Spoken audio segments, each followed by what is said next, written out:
Hello folks, and welcome to the next in our series of Dharma Outreach, Dharma Talks. Unfortunately for you all, I'm here again. Marshall's with me, and we are lucky enough to have our special guest Tarrah with us for the second time. So Tarrah, thank you so much for agreeing to do this again for us. Thank you. Yeah, you're so welcome. It's good to be with you guys. Thank you. Thank you. Okay, so I think what I'd like to kick off with is a talk about community and maybe the importance of community and what we consider community. What's the word for that, Sujatu? With the ancient Pali word for it? Community. Yeah. Well, the word for community is sangha. Sangha. The word for noble friends is, I can't pronounce it, so I'll destroy it. It's Kalyanamitta. That one I don't know. Well, that's noble friends. So it's all kind of. So instead of sticking everyone else on the spot first, perhaps I'll say a few words on it. Community has always been a huge thing for me. And to be honest with you, in 8 years living within a monastic community in Thailand, I never actually felt part of that community. And I think everyone, well, not everyone that's watching this, but certainly everyone here knows that I've been kind of anti-virtual meetings, anti-virtual communities.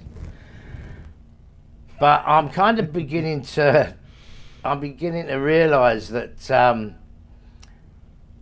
certainly since the whole COVID issue, I've got an awful lot out of virtual communities. So I guess I'd kind of be interested in your take on it, Tarrah.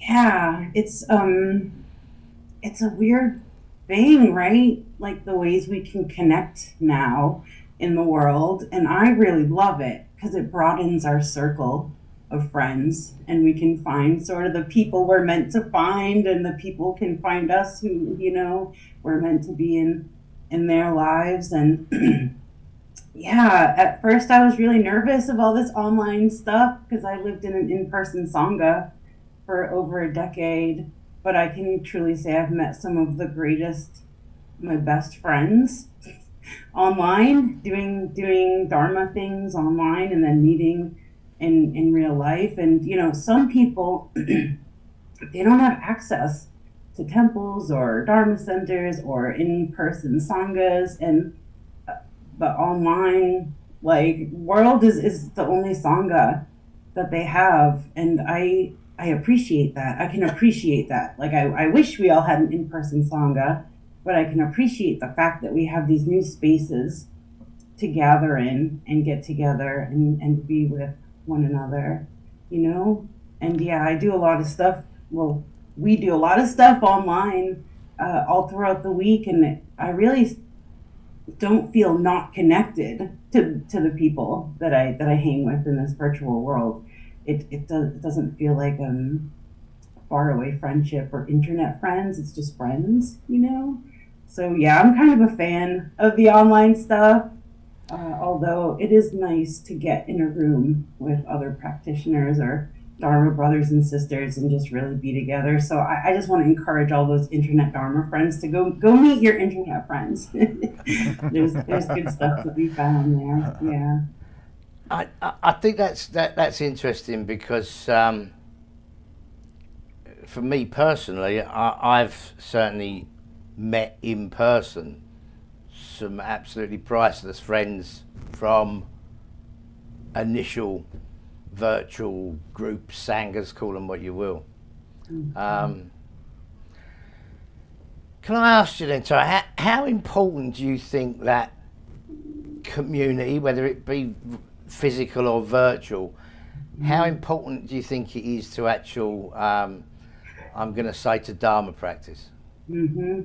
So, the Buddha was walking down the road one day with his homeboy Ananda, and Ananda said, I think good friends are a big part of the spiritual life. And the Buddha said, good friends are the whole of the spiritual life.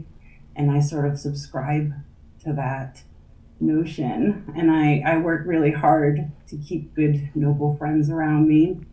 When the Buddha laid out this path, there was these triple gems, right? So you have the Buddha, and you have the Dharma, and you have the Sangha. And I think sometimes we think one gem might be bigger than the other two. It doesn't matter which gem, but actually they're all equal. And we need Sangha. It's built into the path, The Buddha said, don't just believe what I say. He said, see for yourself, and then in accordance with your wise friends. If you agree with this direct experience, and you have wise friends who have also experienced, direct insights, like, we need each other to live out the teachings. We need each other to even suss out the teachings, because we can have so many different interpretations, And I totally believe with every ounce of my heart that we actually need each other to realize the path. And I'll always say this, like, silence is good. It's good to retreat into silence and stillness. But I think it could be really easy to be the happiest, master on a mountaintop when there's no other people around. But, like, we have to live in the real world where everything's relational.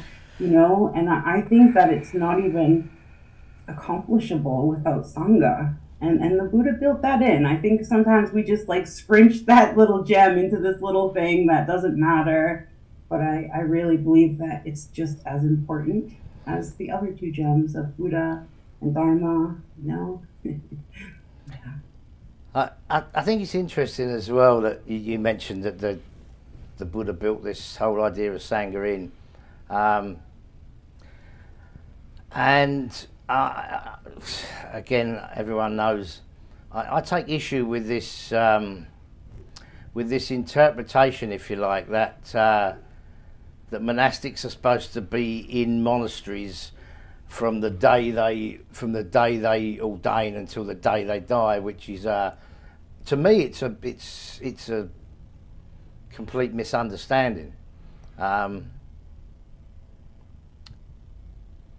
There's a passage in the Vinaya that says, let no two of you go in the same direction. So I think certainly community is important, but I think actually for monastics of any kind, I think it's important for them to get out into the communities rather than just sitting in a cloistered community, shall we say, waiting for folks to come to them, because there are a lot of folks that don't get that opportunity. So it's interesting for me, that one. That one's interesting for me. It's interesting the perceptions people have of, of what the Sangha is. I mean, you've already said the Sangha is it's a group of like-minded folks that are trying to get on the path and stay on the path. And I think that one's interesting, to be honest with you. You see me? No. Sujatu saw. No, he saw me thinking. He was just looking at me. He saw my brain moving. But go ahead, Tarrah, and I'll say what I gotta say in a few minutes. Yeah, I was just gonna say,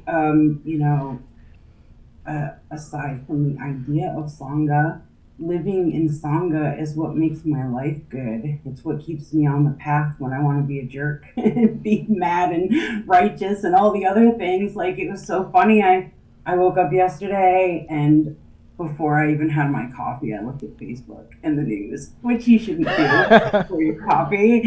And I was just like a pit of sass about everything. And I woke up and I immediately wanted to start pointing and describing and complaining. And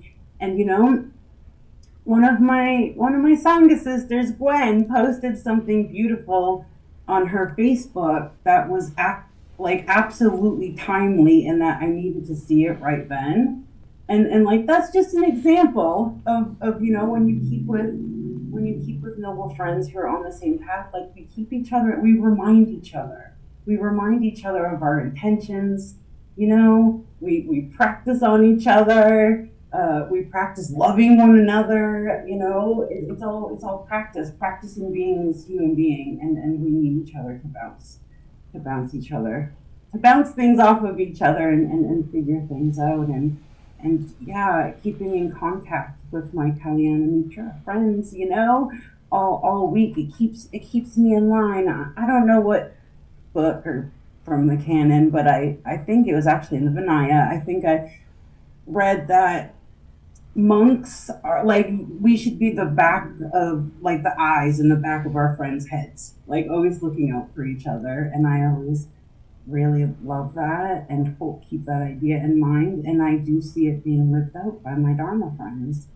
And yeah, we keep each other on the path. When we start to stray a little bit, a noble friend pops up, reminds us of our intentions, and you can adjust our gait again. Yeah. Mm. That's beautiful. Thank you, Tarrah. You're right. And like the importance of Dharma friends in my life has been monumental, and it's given me the courage and the connection to expand in my Buddhist practice out here in the world.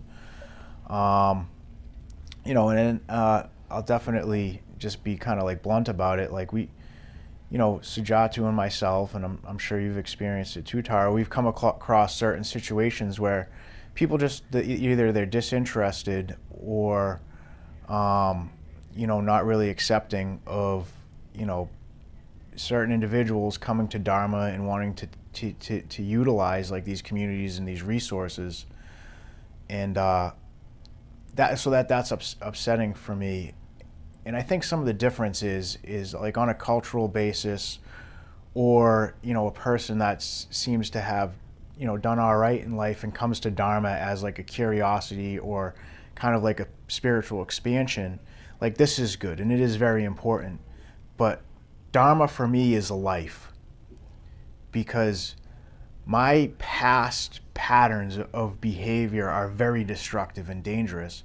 And Dharma, literally, it's saved me from myself, it saved others from me, and it gave me life. It's a life-giving tool.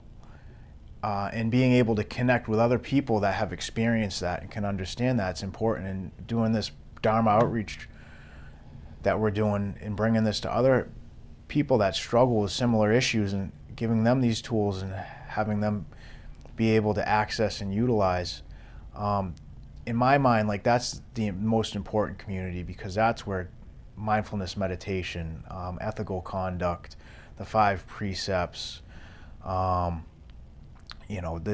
different principles within Buddhism, well practiced, brings life to another human being, gives another human being that ability to experience a level of self-assurance, happiness, peace that they might not have been able to access otherwise. And it might, I'm going to say it definitely will, because I can say in my case, it will save lives. It will not only improve lives, the lives of those around those people, but it will save lives. And that's the importance of Dharma to me, and community, and the 3 jewels, the Buddha, the Dharma, and the Sangha, well practiced. And other people that want to kind of slam the door shut for certain individuals trying to seek out this knowledge or this wisdom. It's something like, people might think I'm angry. I'm really not angry about it, but it's that fighter in me. It's a good fight. It's a righteous fight to just open that door. It's just me trying to pull that door open, so that other people can come in and take advantage of the benefits that exist within. Yeah, that's why offer freely. I have experience. I was so privileged to be in like the sort of Dharma soup that I was in for a while, and but also it was totally unaffordable for people like me, and I sort of never felt represented fully in that space. But it's a tough thing, right? So the Buddha tells us not to depend on the world. And this is the world, right? This is the world. These Some of these places that people can gather, they're just not accessible to everyone. And I don't really know what to do about that. Like, I don't know how to change other organizations, but we can show up, right? We can show up and lead by example if we're willing to put ourselves out there. I think that there's some heartbreak involved in the spiritual path and being involved with any spiritual organizations, any denomination, like, all of it. There's going to be some real heartbreak that we face. And for me, they're lessons learned, hard lessons learned. And but I let it inspire me to keep finding clever ways to reach people who otherwise wouldn't have been reached in the setting that I sort of got to learn in. Yeah, there's some heartbreak involved, but that's why one of these things that makes me happy is like these online sanghas and a way to sort of temper some unfairness. Yeah, it's a kind of a tough thing to look at sometimes. And I also think, even though in these like sort of online sanghas there can be gatekeeping as well, it's really easy when you're kind of an anonymous ethereal idea of a person, on the internet, to sort of hold other people to standards that are just preferential. See people be mean to each other, even in these online sanghas, and they make it inaccessible for people when they show up and make newbies feel like they're doing everything wrong because it's not in this one way. Like the other day, I posted a video in a group, and I was told that because my house is messy. It's not messy. This is my art studio, but because I had stuff in my house, I was a really bad Buddhist. If I was a good Buddhist, I wouldn't have any stuff in my house. Like It's a cell.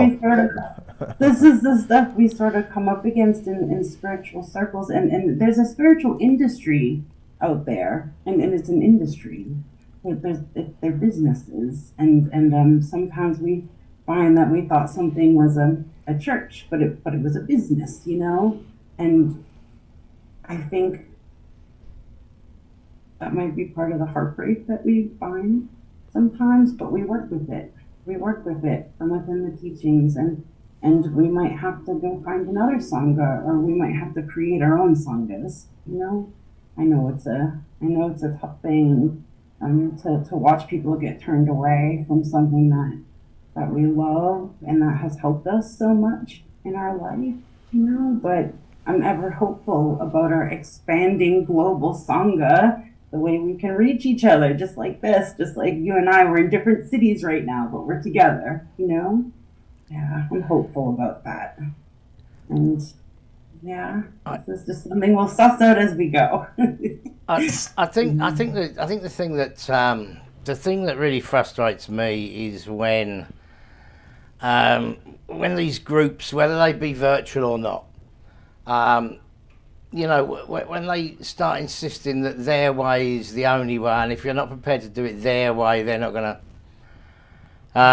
Now, I know there's different folks for different strokes for different folks, right? But especially when people are new to coming to any kind of Dharma teachings, I think it's particularly harmful when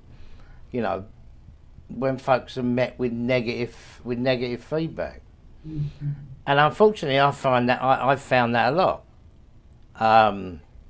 both in monastic and non-monastic organisations. And it basically is, it's basically gatekeeping. And it doesn't give folks the opportunity to dip their toe in the Dharma water. And, you know, that's really what we're all about. That's really what we're all about. Giving people, pointing people in the right direction. To take that further if they wish. And to point out some tools that, in our case, have been, you know, especially helpful in recovery. And I think I've certainly found a lot of negativity with that from various organisations, because some of these folks don't fit the kind of ideal Buddhist template, you know. Yeah, and I get pretty pissed off about it actually. So I'm not going to be too polite or nice about it. I do, because, you know, everyone suffers, but there's a lot more suffering in those communities, you know. And you know, and I will say about that too is, yeah, the Buddha was pretty explicit about renouncing worldly things and renouncing the world, but he was also, you know, pretty.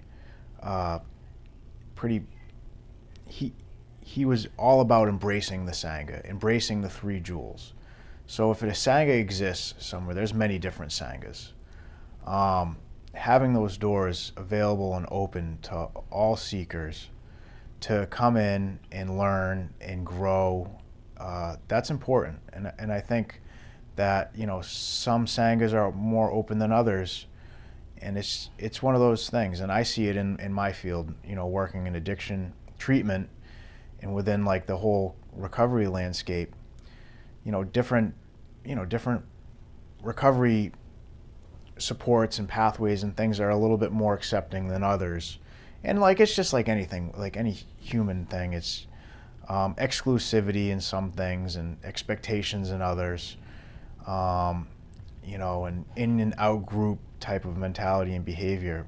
But the sad thing about that is the ones that get left out in the cold miss out on a great opportunity for, you know, in our case with the Sangha, with spiritual growth.